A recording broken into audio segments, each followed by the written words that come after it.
Hi, everyone. Welcome. Good evening, depending on maybe where you're joining us from. I am in the Illinois area and grateful to see and be with all of you either live or through our recording.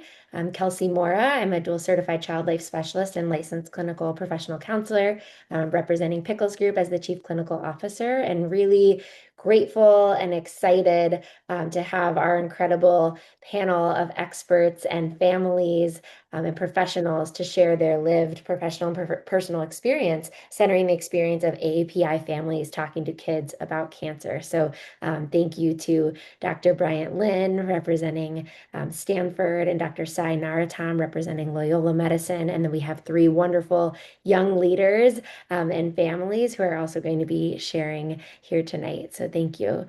Before we have our panel, which I know is probably the most exciting and desired portion of this conversation, I will ground us in a little bit of context on the topic as well as Pickles Group as an organization. So I will start kicking us off with just a little bit of background about Pickles Group as an organization. So for those of you who are new to us, I know we have a mix of families as well as healthcare and nonprofit professionals. Pickles Group is a about almost 5 year organization dedicated to the support for kids and teens who have a parent with cancer. So we started about 5 years ago, founded by three families who were really looking for that peer support for their own kids while navigating a parent's cancer. And we've been able to really evolve and grow over the years. But everything that we've done has been rooted in these three main pillars that you see on the screen: honest and age appropriate information, coping skills, and peer connection. And as we do that, and as our community of families and youth grows, we also want to get really curious about what different families need. A lot of the work that we're doing is from a child development lens, and a mental health lens, and a child life informed lens, which is my expertise. But we are not the expert in every family's unique experience. And so we want to understand some of the different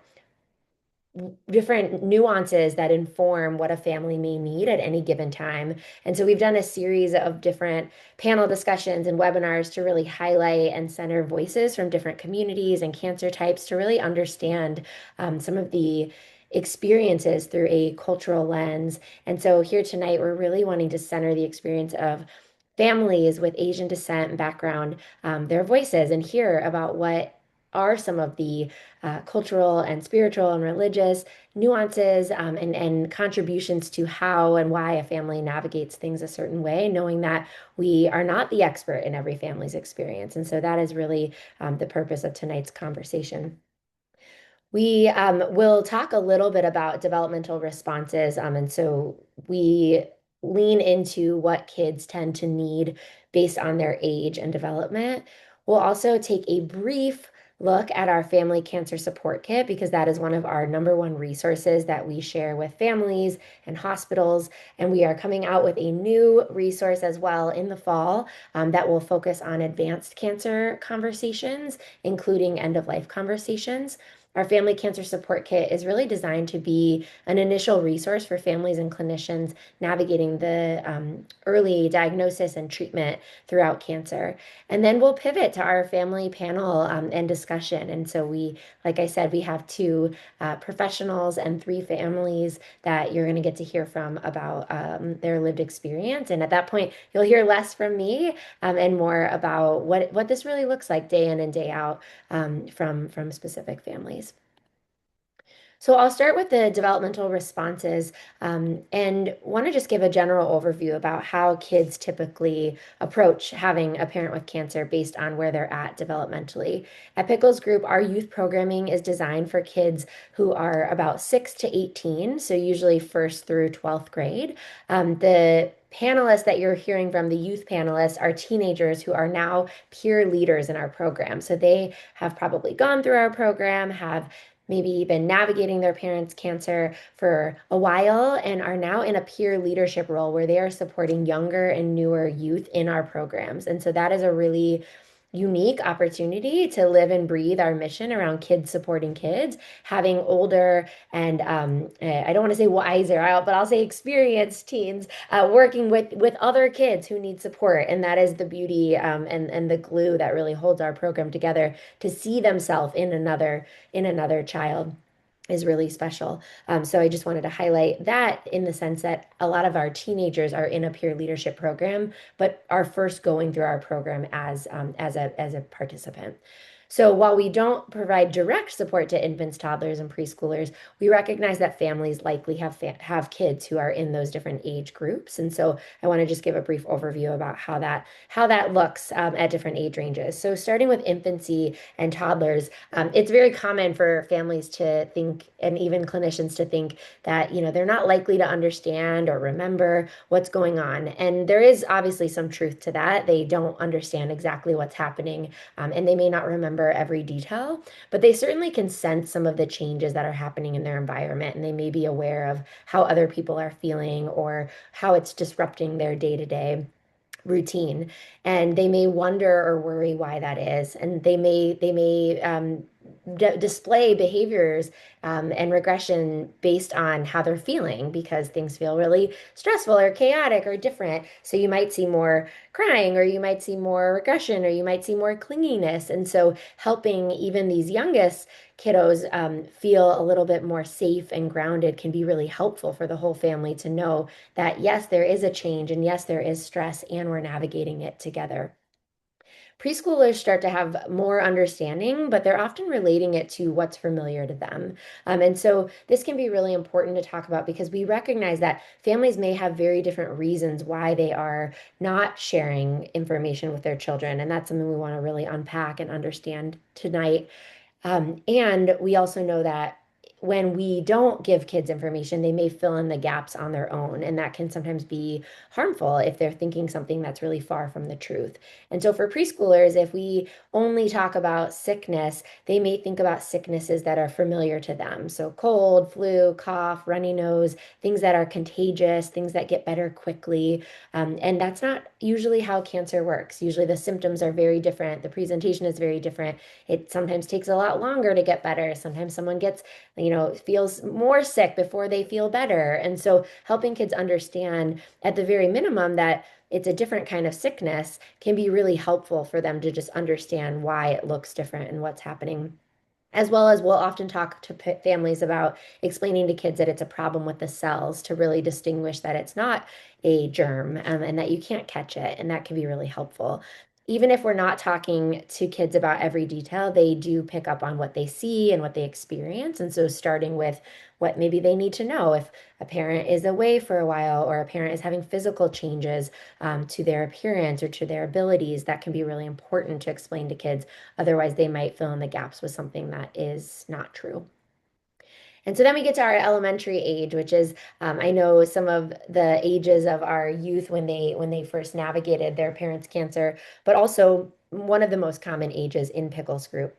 And so these kids often have more understanding, but they also might still have misinformation. And if kids don't have a safe, accurate place to get information, they may seek information from a friend or from the internet or from a book. And we want to make sure they're getting it from trusted resources. And so that is why we started Pickles Group, is to help families have trusted information, but also kids. They support each other. And that can be an uncomfortable or unfamiliar experience or an unnatural experience. And then especially some of the research that we've done at Pickles Group, we've learned that families of Asian backgrounds may find that group experience to be a little bit unique in the sense of sharing all of those personal details with strangers essentially. And so thinking about how do we help kids build those connections and also be really respectful and understanding of each individual family's, privacy and needs within the family.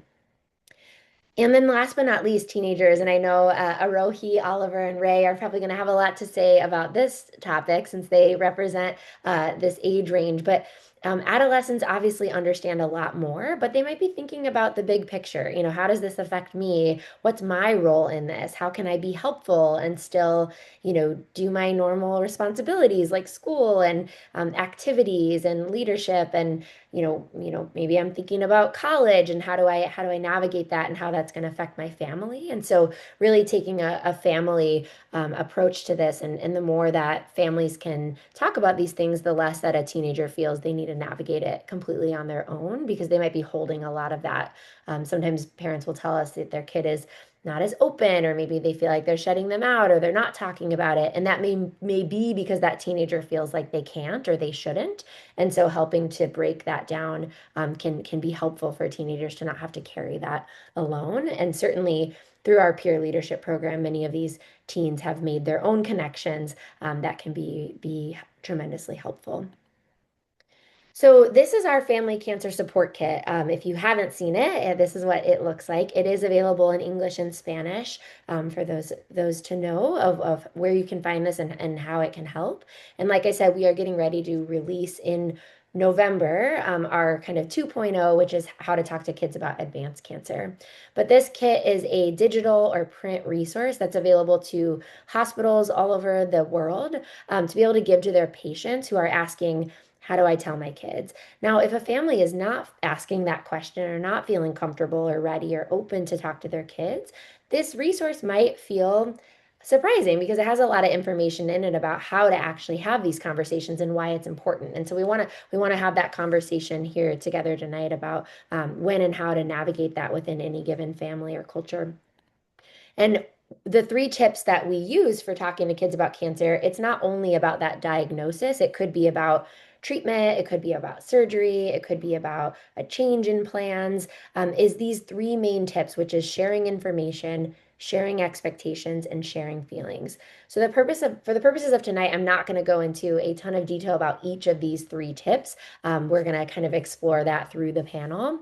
But what I'll say is that sharing information does not mean every single detail. It means, an age appropriate version of the truth. It means helping kids understand what they need to know right now, which the need to know is, what am I going to see? What am I going to observe? And how is this going to affect me?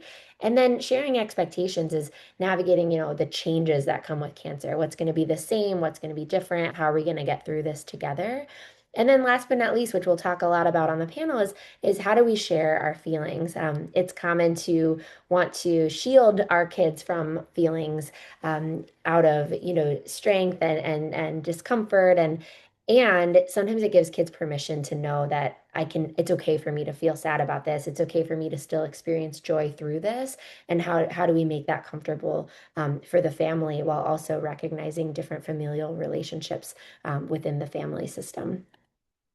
So some of the findings and learnings that we've pulled together specifically for how this might look in AAPI families, we have a list of information. We're going to be giving out a two-pager that's really built from. I want to give a shout out to our former social work intern Haley Juthani, who put a lot of this together and did a lot of this research as part of her final project.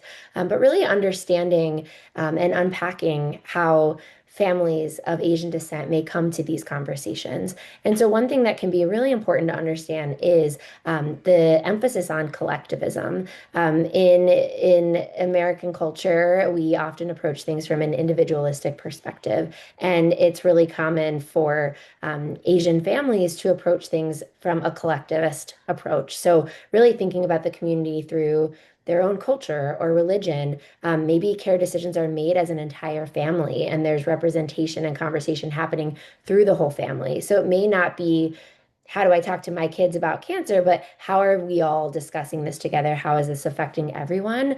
We aren't wanting that one person to seem like the ill, inequipped person. We want to approach this as a whole family and recognize that it affects everybody. And so that may mean that some families are hesitant to join a group such as ours if there are already community support happening in familiar settings where you already know other families and you already feel safe and comfortable and familiar, and it's not a group of strangers that you're sharing, deep seated feelings and experiences. And that doesn't mean that it's not for everyone, but it's something to understand and explore that families may already have support within existing communities. When it comes to emotions and communication, it can feel unfamiliar to challenge, that like sadness or grief needs to be expressed, and instead it needs to be managed, right? Like having a sense of control and efficacy around, we've got this, we can get through this, and not necessarily expressing or exploring it in a really therapeutic way. Like that could feel hard, putting all of that out on the table and really kind of being matter of fact and getting through treatment and one step at a time. And that being said, younger generations may challenge that. They may want more emotional openness. I'll be curious to hear how some of our younger panelists feel about that when maybe parents are approaching this idea of communication and emotions differently than maybe they're desiring or that they're learning. And that is definitely a generational change across cultures and identities. And then meaning making. So again, there are a lot of central coping mechanisms that are rooted in different spiritual, religious, or cultural backgrounds. And so that mean the way that we approach those conversations may look really different. I know that I attended a really interesting presentation by Rebecca Wu, who's the author of Moving in Forever. And she has a personal Chinese background and was sharing a lot about illness and grief, this feeling of it being connected to fate or perhaps karma. And so not wanting to identify with the illness itself, that can feel really inhibiting. And so the pictures in her story even are intended to be more neutral appearing, so because it's less comfortable to see yourself associated with cancer, right? And so there's some nuance there around really understanding how families come to, what does it mean to even deal with cancer in the first place? What does that mean for me? What does that mean for our family? And embracing or accepting that may be challenging to what is underneath how families find meaning. And then in terms of, again, I already mentioned this about, hesitancy to join groups, but also, fear of judgment from the community and being, participating in something so maybe public or open. And then last but not least, just access to the care in the first place. We see major disparities with different cultural groups. And when we were putting this content together, we were actually really struggling with finding organizations that are dedicated to this work. And so we're so glad that Dr. Bryant Lin, who's really leading the charge on this topic and this importance professionally, such a perspective to bring. And so I'd love to turn it over to you, Dr. Lin, for a little bit to share some of your work and your experiences to help our audience understand what you're up to and why it's so important. Thank you for having me. Really honored to be invited to be on the panel today. I'm a clinical professor of medicine at Stanford. 8 years ago, I co-founded the Center for Asian Health Research and Education, and our aim was really to improve the health of Asians everywhere, both in America and beyond. One of our focus areas has always been on cancers that differently or disproportionately affect Asians, including lung cancer, stomach cancer, gastric cancer, and nasopharyngeal cancer. Ironically, I was diagnosed myself with stage 4 lung cancer in 2024, and I have two kids, two sons, 14 and 18, 18-year-olds in college now, just back for the summer from after his first year. And my 14-year-old is entering ninth grade. So I really understand from both the professional side, through our work with our Center for Asian Health, and personal side, the importance of really making sure that we can deliver care in a cultural context. I would say one thing that I would like to mention is, a lot of AAPI families, the parents or the grandparents don't necessarily speak English as a first language.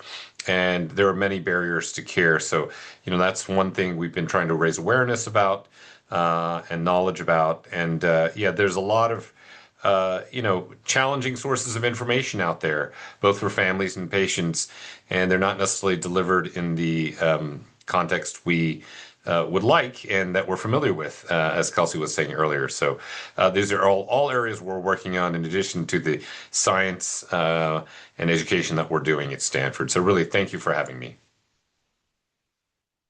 Thank you so much for sharing, and thank you for the work that you're doing. It's extremely important, I'm sure, to many people who signed up for this webinar to learn and share more and really discuss this important topic.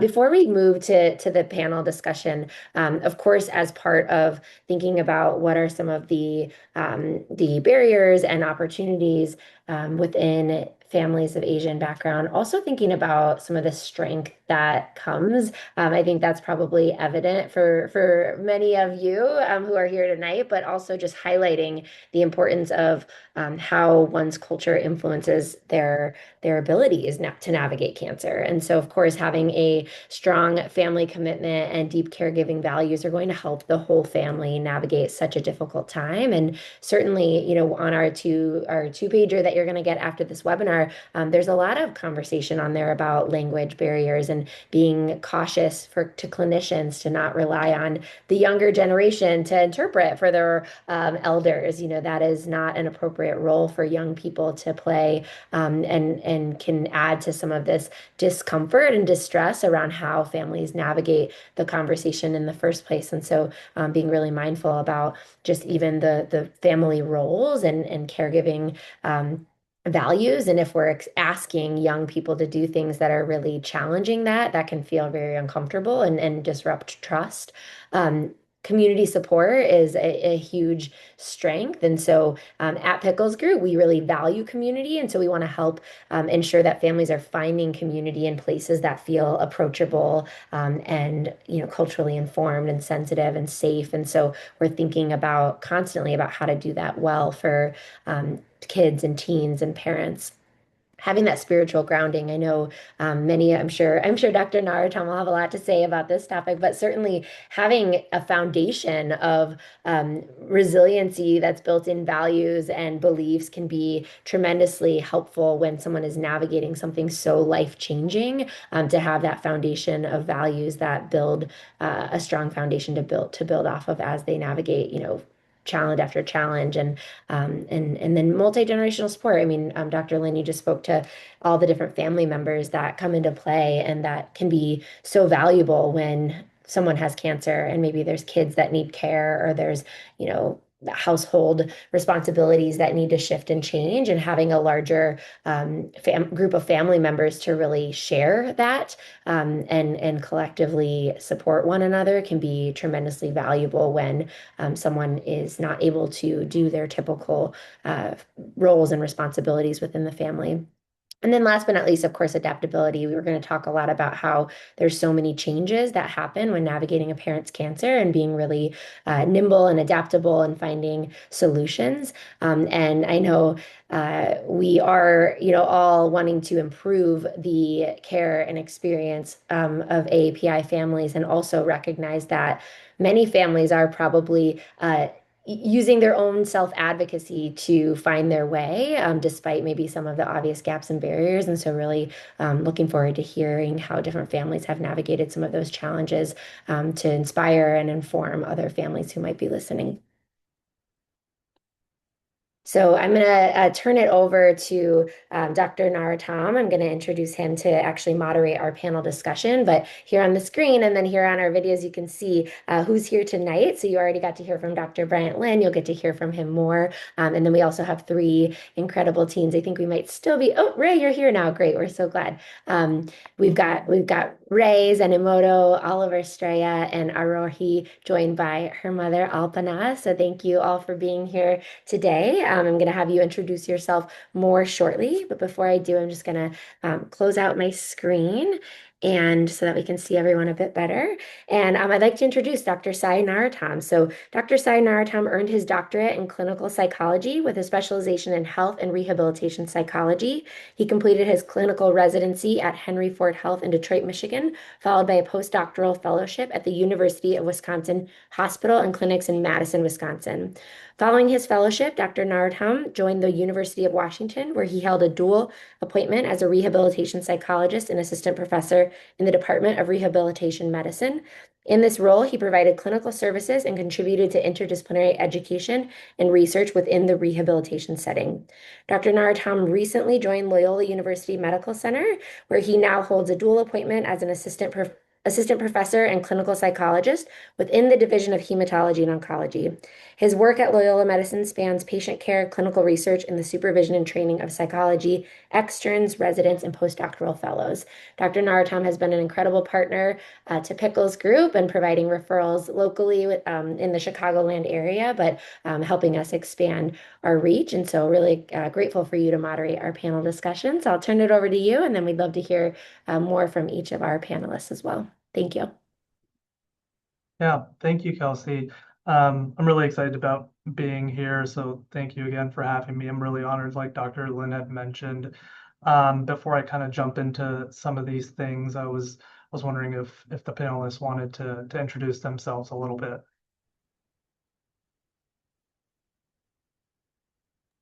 Yeah, I'm Oliver, and I'm the son of a father who's diagnosed with cancer, and I've lived it with basically my entire life.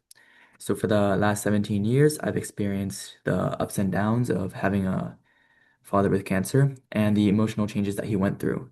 And so living with a different father, it's always been something I've learned to overcome, and I'm honored to represent Pickles Group organization as a peer leader and as the agent representative. There Yeah, you go. sorry. I can go next. My name's Ray Zenimoto. I'm 17 years old, going into the senior year of high school. My mom was diagnosed with cancer when I was in elementary school, so I've also basically lived with it my entire life. And yeah, Hi, I'm Aarohi. When I was 15 years old, my family went through one of our most tough chapters when my mom was diagnosed with breast cancer in December of 2024. I had connected with Pickles during that time. Attending the meetings took away the feeling of isolation and of being the only kid in the world who has a parent experiencing cancer. Now at 17, my mom is finally out of treatment, and I'm proud to be a peer leader with Pickles. Having the opportunity to connect with other kids who share this exact same lived experience is something truly special. Through Pickles, we get to make sure that no child has to face a parent's cancer alone, and I am so grateful to play a part in that. Great. Thank you all for kind of letting us know a little bit about you and your family and what brings you here, and why it's so important to you. To kind of jump into things, I guess. Ray, I kind of wanted to ask you, were there things that you felt were difficult to talk about in your family? And if there were, what was difficult and what made them difficult? yeah, for sure. I mean, I think one of the most difficult things to talk about in my family was just uh, my mother's condition. I think one of the big things was just like I was young. I was like in elementary school. I think it was like just difficult to like explain. I think Pickles Group really helped with that because it gave me like a good explanation for my age. Like I kind of understood a little bit more about what was going on. I think another difficult thing to talk about, like related to that, is just like I think Asian families just like the way like we like tell our love, express our love is like a little different. Like it's not as like direct or like vocal. So I think it was really just difficult to for my parents to like explain to me like they're struggling or like they love me, but like they don't know like what might happen. And I think it was just like difficult to explain like my mother's condition because of reasons like that. Yeah, I appreciate you sharing that. I think, you know, at baseline, we're human, so we're terrible at communicating anyways. And then you throw this into the mix, and it just makes it that much more difficult. Oliver, I know you mentioned also, living with cancer, your dad living with cancer, and you growing up with that at a young age. Do you feel like that resonates with you, where it was difficult to have certain conversations, or if those conversations were difficult, why they were difficult? Yeah, yeah. For my family, I mean, it was really difficult to talk about like accepting my father's cancer, essentially. Um, as he used to be like he was very successful. It was almost like it would be worse if we continued to talk about it. As an Asian family, it just felt like it was something that we all knew, but we really didn't want to be reminded of it. So we just ignored it and pretend to be just fine. Um, there were often times where the emotional changes got really bad, and I guess then I would try to talk to my mom about it. But I guess in the past, because we never really communicated that much together, I was always scared of oversharing or appearing vulnerable. And it got to the point where I would even think that if I were to talk to my mom about this topic, that she might even disagree with me about it, about my feelings and reject my feelings because of how little we've talked about it in the past. And I guess just personally, like when I was younger, I loved both my parents, and I mean I still do. Uh, I always saw my mom like against my father in a lot of things he does because of the changes that happened to him. So as a child, I was always split between these two worlds, and that just added on to the unappealingness of the conversation that I would have with them. Yeah, I think you brought up something really important, which brings me to my next question of, being vulnerable and how much do you share versus how little do you share. Um, does anybody, Rohi, Dr. Lin, do you guys ever have you ever felt like you had to be strong for your family? And what was that like? I know, Dr. Lin, you kind of have a unique perspective from a professional and a personal side. So I'm curious to hear Aarohi and Dr. Lin. Hi. I've never felt the need to act like closed off to my family personally because I feel like my parents were very open about my mom's cancer diagnosis. Additionally, I feel like being at the like a teenage age, I was able to participate more in my mom's cancer diagnosis. So going to the chemotherapies, going to the radiations, being a part of the whole process, helped me feel more included and just know in general what's going on. I feel like Pickles group really helped with like managing these times too because I was able to like I had some expectation of what I would feel like when I went there because of our discussions with other people and peer leaders and facilitators as well. Yeah, I'm glad to hear that, being part of your mom's journey made you feel, closer or feel like you were a part of the journey. Um, Dr. Lin, do you feel like it was difficult for you to kind of manage the personal, professional side of things when it comes to putting on a strong or brave face? I think, everything everyone's saying really resonates with me, both from my experience as a physician and as a father with cancer. I think a couple of things. I don't think about it as being strong or, that kind of thing. I think it's to me, there's this thread of stoicism in Asian families and Asian kind of expectations of culture, right? Not to complain, to be stoic you know, and there's a common experience, I think, in Asian culture. I think one thing just about being open and closed off, I've always shared openly with my kids anything that was going on from the very beginning. I often do think what my approach would be if they were much younger, because I think as of course kids are all different at different ages, and my kids were already teenagers when I was diagnosed, and they have a understanding of the world, but I do often think about what I would have shared if they were 5 years old and 9 years old and that kind of thing. So, I could see that I would maybe be more selective about what I share with, what would I've shared with them if they were younger. But, my kids were teenagers, so I didn't feel that I would needed to, be selective about what I told them. But yeah, I think a couple of things, the stoicism rather than that kind of being the hero or strong. It's kind of an innate character of mine, and I see that in Asian culture. And the openness to share to me was really dependent on the age and maturity of my kids. Yeah, that makes total sense. I mean, I know Kelsey did a great job of presenting some of that information based off of, developmental level. So that's, of course, really important. Aarohi, I kind of want to go back to you. You had mentioned being part of the journey was, really helpful for you to cope. Do you feel like there were things that made you feel less or more supported or less alone during that experience?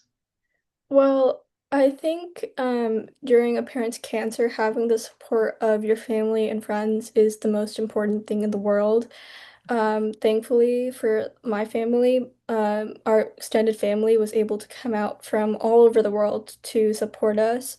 And I'll be forever grateful for all the help we were able to get. I also really had the support of some of my friends. I think, well, for me personally, I think some of my friends are just God sent because I didn't even know them before my mom's cancer, and I just started talking to them, and they became one of my like one of the strongest pillars I had during my mom's cancer journey.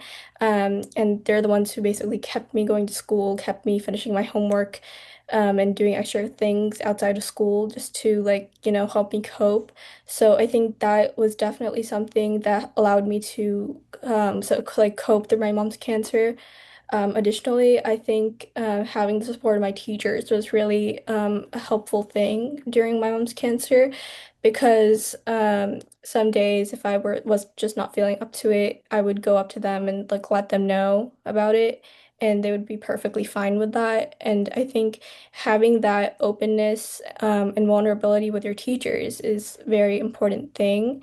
And then, of course, Pickles Group was definitely there during every step of the way for me during my mom's journey, and that helped me feel really supported.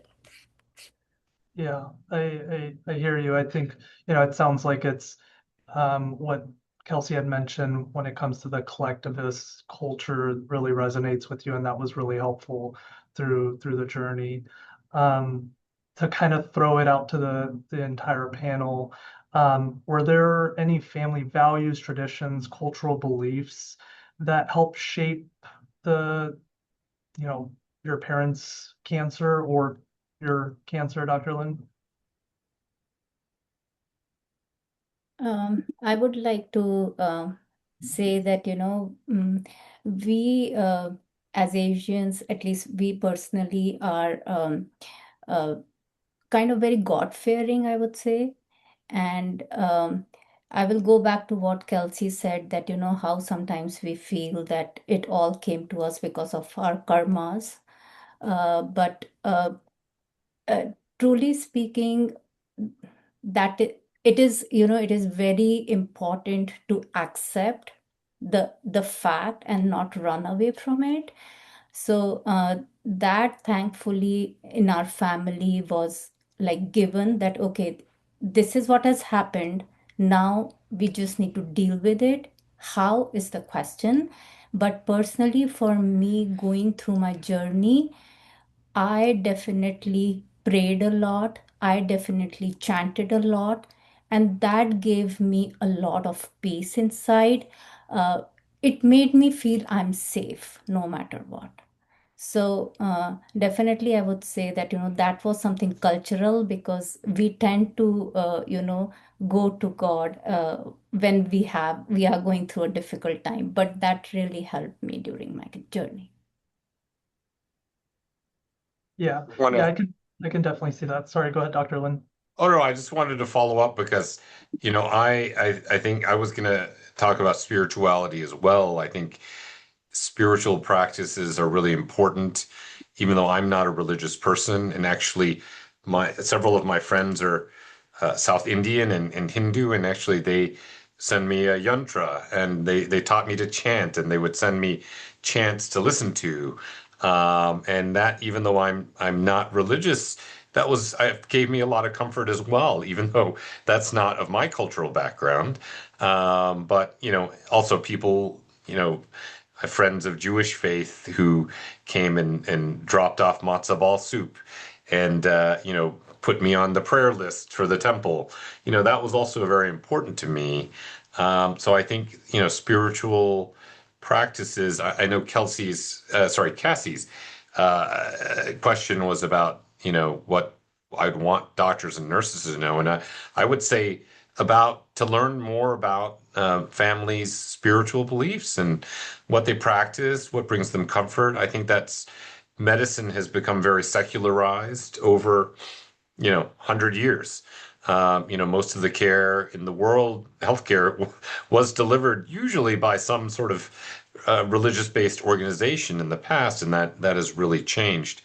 The second thing I wanted to say, I mean, there's so many things I would like doctors and nurses to know, but the second thing is that's cultural is around food. I think all of our, especially Asian cultures, put a lot of priority around eating and eating certain foods and getting a lot of comfort and again Aarohi, I don't know, and Alpana, I'm sure all the family members who came, probably the first thing they did was cook for you, right?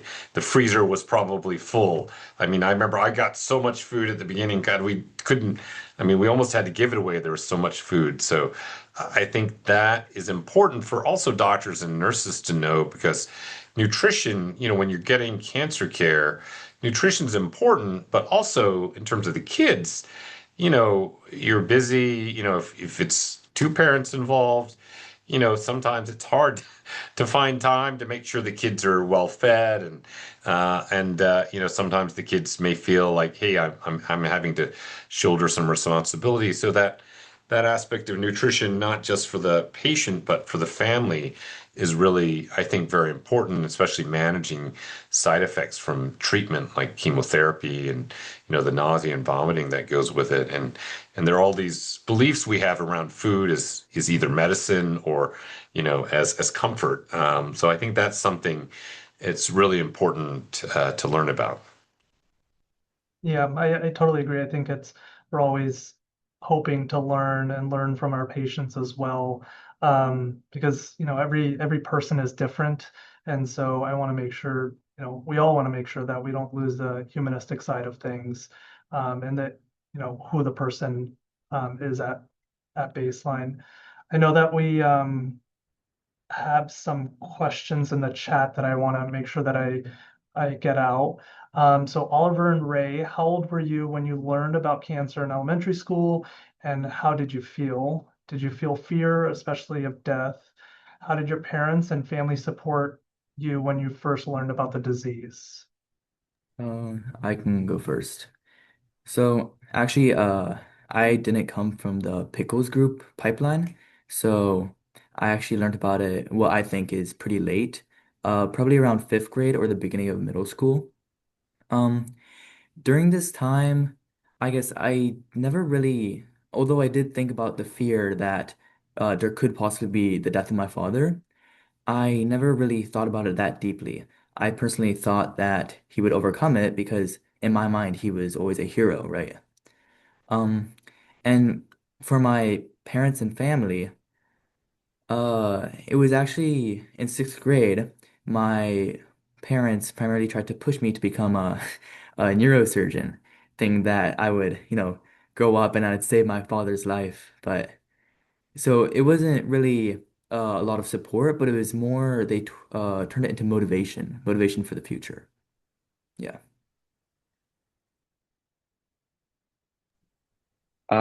Yeah, for me, I first found out my mom had cancer, I think in like second or third grade. So I think I was like maybe 7 years old. I first found out she had breast cancer. And I mean, I think I was more like confused. I wasn't really like sure what that really meant for me. Like I was more like questioning like why she like had to go to the hospital a lot and stuff. And then she had like a relapse in I think like right before COVID. So I think like I was like fifth grade, like around 10 years old, which was brain cancer, and I was more like I think I was a lot more scared then. I mean I already went through like a little bit of like I guess like her being in that hospital, um, like the cancer stages, and then it was like a lot more difficult because it was brain cancer. She like couldn't move some parts of her body, and I think that was a lot like more scarier for me. And in terms of like support, um, I mean, I think my parents like tried to explain, like they tried to be like kinder, but I don't know how much support I received as much from my family. I think like they're just kind of more busy like focusing on like helping my mom out in the hospital, like um, and just things like that. So like I don't think the attention was as much on me. Yeah, yeah, I feel like that can be difficult, trying to navigate, your own emotions and trying to figure out how you can be helpful, but being scared at the same time. Um, Kelsey had mentioned, going back to the food question, Dr. Lin, um, Kelsey asked, when she worked in the hospital, I recall many families of Asian backgrounds bringing home cooked food and offering us as providers. We were often trained not to accept food, but I always felt like that was culturally dismissive in some instances. Any insight might be helpful for providers who are listening.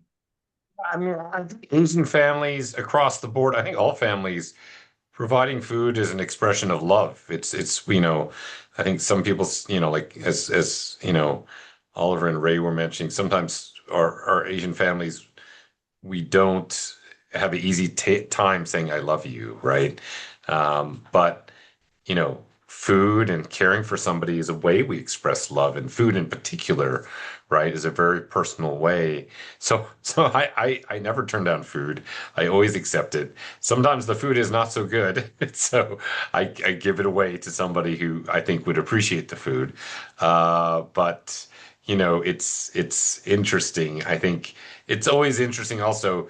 People will bring unhealthy food to doctors like candy and chocolates, but that's okay. We're people, we're humans, and I think I would recommend if you're a clinician taking care of people, accept the food and thank them for their thoughts and thinking about them. I know actually myself, frequently I will buy the nursing infusion nurses little individual bunt cakes from Nothing But Cake.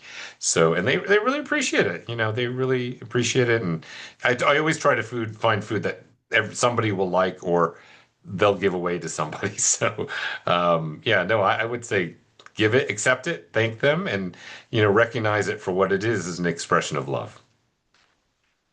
Yeah, I totally agree, Dr. Lin. I think one of the things I learned early on in training was, if you don't personally want it, then you could easily just put in like the break room or somebody else would like it. Really But the disappears. yeah, yeah, Yeah. and then it magically disappears. Yeah. So yeah. Um, Another question from the chat. Distrust of the healthcare system is a common barrier, particularly for individuals from marginalized communities. Were there any experiences that contributed to or reinforced this distrust? And how did it influence your relationship with healthcare providers or other support systems?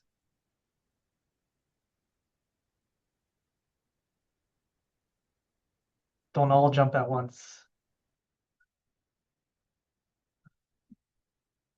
Uh, I guess when my father was went to the continuously went for checkups and appointments, I never really actually there was this one moment where I hear back one day, this was around later on in middle school, and my mom was telling me that when they were doing surgery, although they cut off, I was able to see the pictures, they were able to cut off the a large part of the tumor, they actually missed it like 2 or 3 times. So that grew a little bit of distrust for me, primarily uh, in the people who did the surgery. But aside from that, his primary neuro-oncologist, um, my father essentially paints him as a hero. So from my parents, there's not much distrust. There's not much distrust there, but yeah.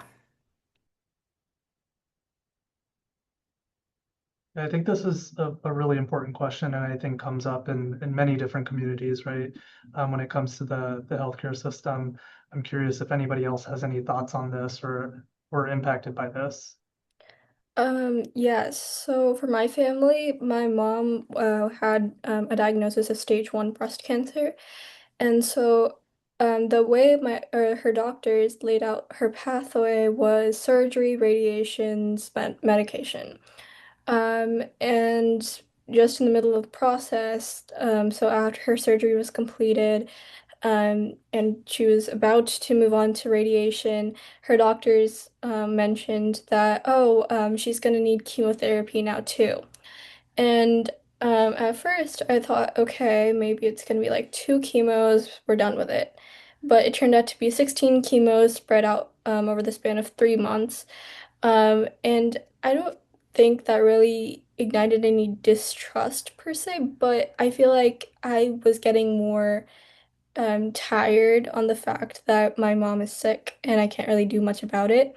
I think because I was at the age where I understood mostly what was going on, I was able to tell myself that the doctors know what they're doing and it's for her best. So I never really had any experience of distrust with her doctors. I just want to add to it what Aarohi is saying. And when I got to know about that I will go through chemotherapy, that was the worst day in my entire treatment, because you know how I wasn't expecting it, and then it came like it was just thrown at me. And so what my recommendation as a patient is that instead of initially telling the patient, oh, your reports are good, all that.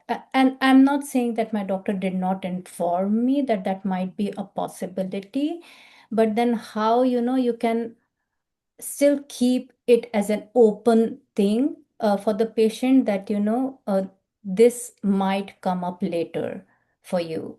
So that might be helpful as a patient. For it would have been more helpful for me as a patient to accept it, because that took me a long time. I actually went back and forth many times saying that whether I really need that kind of a chemotherapy in just breast one cancer, like breast cancer stage 1, where all my reports look great and my cancer has already been removed through surgery. So so that is my small request from the providers, that just don't uh, don't chalk out the path for the patient in the beginning. Just say that these are the next steps and we will come to that as the time comes. So that will be really beneficial for the patient and the family to accept it better. I want to I want to echo that, even as a physician who, is fairly knowledgeable about my own cancer. I'm not an oncologist. I practice primary care. I think there is, especially nowadays, so much data and information and nuance.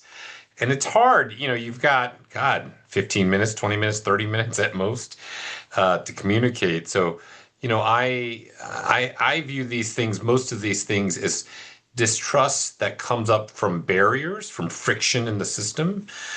So like in that case, I would categorize it personally as like a barrier because of health information and communications that's about information flow, right? What do you know, and what are all the nuances in treatment, and what are the options, right? Really understanding those.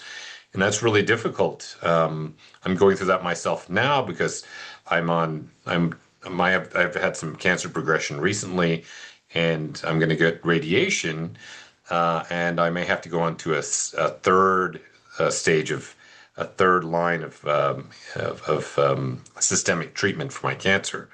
So, at this point, God, there's no right answer because there's so many different options, and you don't have enough time in the day to really understand that. But I'm lucky because I can digest and look at the papers and clinical trials, and so any of these barriers can result in distrust. On the diagnostic side, right? I think a couple of you talked about that. I was diagnosed from X-ray to pathology in 6 days because I have all the privileges and knowledge and so forth. But most people with lung cancer, I mean, they get diagnosed over 6 months or more. And then that can bring up distrust I know one of my colleagues, not non-medical colleagues, she had a different type of lung cancer, and yeah, she got misdiagnosed for a year, and that can really impair the trust in the system. I guess one area outside of barriers I would say is that can bring up distrust is alternative treatments, so that's kind of outside of the Western medical system. So that comes up a lot, especially from Asian cultures, because there are a lot of traditional medicines and traditional medical beliefs that come out. And you hear them, of course, the moment you're diagnosed with cancer, all your family members and strangers will say, you should try this, you should try that, you should try this mushroom, this herb, that herb, this other thing, So, that can, you start to hear this flood of information, and that can make you distrust, geez, should I be on this traditional, the famous story, of course, is, not Asian, Steve Jobs, he was like on a fruit diet for his cancer for a while. So, I think physicians and providers and, patients should be really making sure we communicate about, what we're thinking of, what we're trying, so that, the team, you can work together as a team. I think that's really, the goal here is for everybody, physicians and family members, caregivers and patients to work together as a team. And that's hard because of all these barriers. Yeah, yeah, I agree. I think it's tough, like you were saying, Dr. Lin, when you only have 10 minutes, 15 minutes, max 30 minutes. And one of the things that I've found to be really helpful is asking patients, no matter what it is, what's your understanding of what we talked about today, so we can kind of make sure that we're, like you're saying, Dr. Lin, work as a team, make sure there's no miscommunication or limit miscommunication. Um, with keeping an eye on the time, I know that we're winding down a little bit here, unfortunately. I kind of wanted to throw it out to the panelists to see if you guys had any final thoughts that you wanted to share with the listeners, something that you took away or something that was really important to you. But last thoughts before we kind of wrap up here.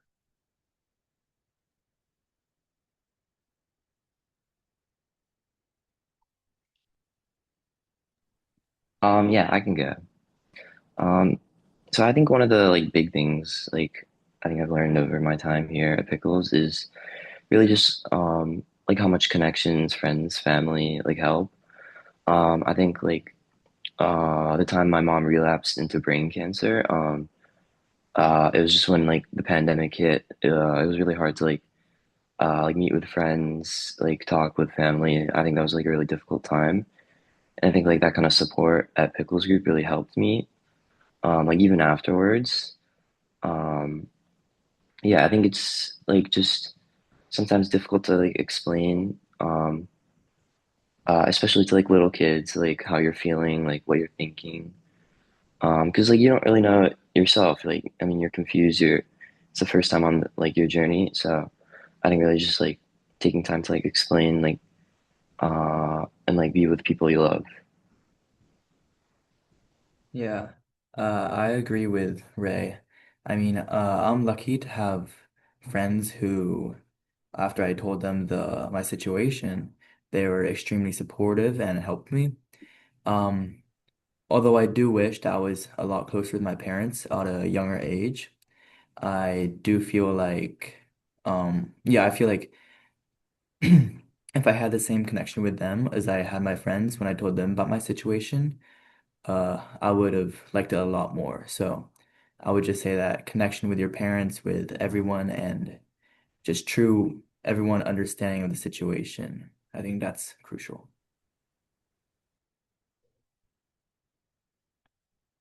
So, one thing we learned as a family through my cancer journey is, uh, you know, that it is not incorrect to ask for help.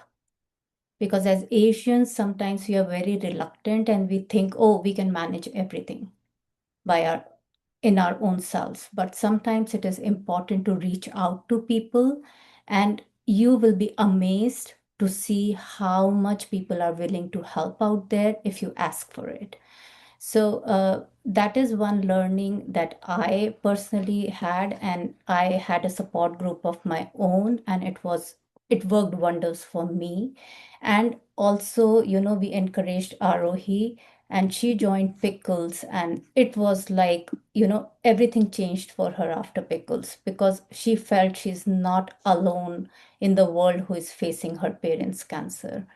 So please, as parents, as providers, encourage kids to join such groups and take advantage of it because, then you can connect with families, with kids who can really understand how you feel. Yeah, and I think one thing my mom always used to tell me when she had cancer was, it's how you take it.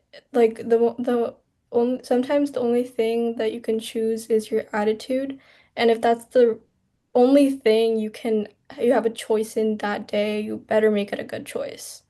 So I think making like a choice on how you want to deal with a parent's cancer really becomes the most important thing when your family is going through that situation.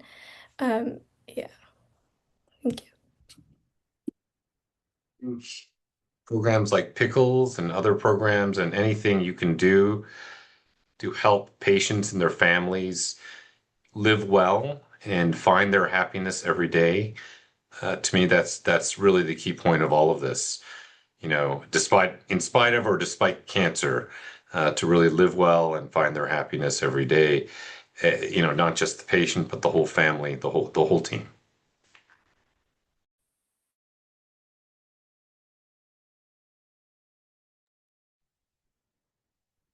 Awesome. Thank you, everyone, so much. Thank you, Dr. Narotam. Thank you, Dr. Lin. Thank you, Oliver, Rohi, Alpana, and Ray. Truly, there's some wonderful comments in the chat just about how grateful everyone is for your time and vulnerability and expertise.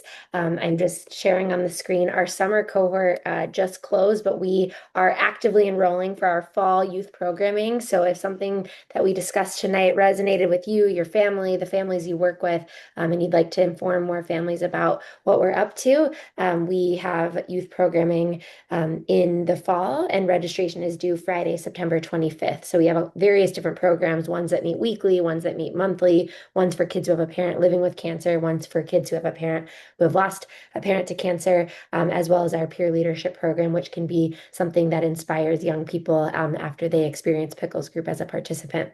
So thank you so much. And I'll have Miriam, my colleague, drop some of the links in the chat, but just really grateful for everyone's time and dedication to centering the experience of AAPI families navigating a parent's cancer. So on behalf of Pickles Group, thank you and enjoy the rest of your evening. And you'll get an email with the recording as well as our handout and other links and resources. Thank you so much.